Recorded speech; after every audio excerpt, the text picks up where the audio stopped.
உன்னுடைய மாணிக்கு முத்து மார்பில் நான் முடவந்து எனக்கு ஆசைப்பட்டு நான் புருஷனை தோத்துட்டேன். என்ன சொல்ல போகிறேன் சாமி, அந்த பொண்ணன மாத்தியே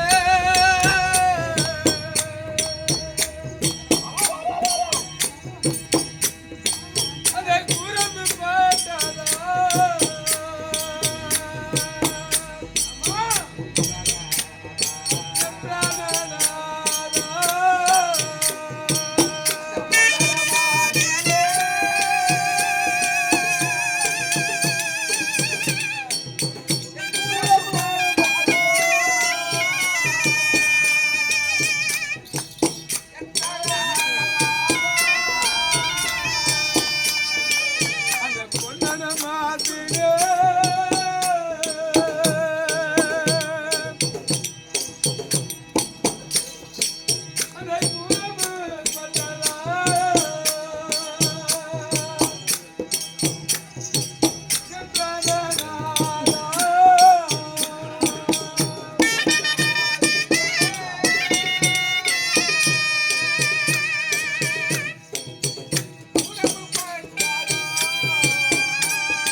தெரியுமா?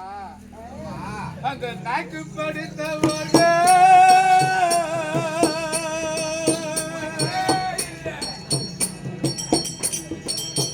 நாணயம் பேசுவார்கள்.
அப்பயே ஒரு வார்த்தை சொன்னேன், நாக்கு படைத்தவர்கள் நல்லதும் பேசுவாங்க கெட்டதும் பேசுவாங்க.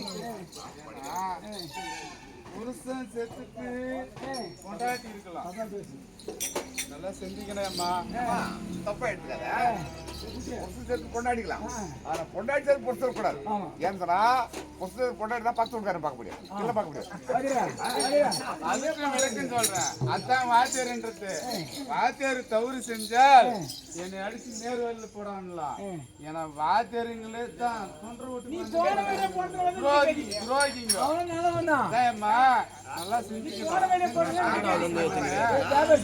பொண்டாட்டி சாப்பிட்டான்னு சேர்த்துட்டு பொண்டாட்டி இருக்கலாம். பொண்டாட்டி இருக்கலாம்ன்றது வார்த்தை எதுக்கு தெரியுமா? அவ்வளவு பசங்களை விட்டு செத்துட்டா தடுமாடியா வேற யாருன்னா என்ன கேட்குமா? ஏ கேப்பாரு, ஏ புள்ள மாதிரி, ஏ புடிச்சவங்க குளத்தை ஆசைப்படி ஆம்பளை கேட்பாரு கேட்க மாட்டேன். என்னுடைய அப்பா சாப்பிடும்போது நான் 3 மாசம் வயசுல நல்ல நேரத்துல என்னுடைய பெத்த தாயை நான் நினைக்கிறேன். என் பெத்த தாய் இறந்து எனக்கு தெரியும். அந்த அனுபவம் என்னடான்றது எனக்கு இந்த நல்ல நேரத்துல தெரியுங்க. அந்த ஆம்பளையான் சேர்த்துட்டு பொண்டாட்டி இருக்கலாம். பொண்டாட்டி இருக்கலாம்ன்ற வார்த்தை எதுக்குன்னா, இவ்வளவு பசங்களை வந்து வளர்ப்பார்கள். அதாவது வந்து நல்ல நேர்வழியிலே போனா கூட தேவையான ஆம்பளையான் சேர்த்து நல்லா இருந்து நான் அந்த அம்மா நேர்மைக்கு பாடுபட்டு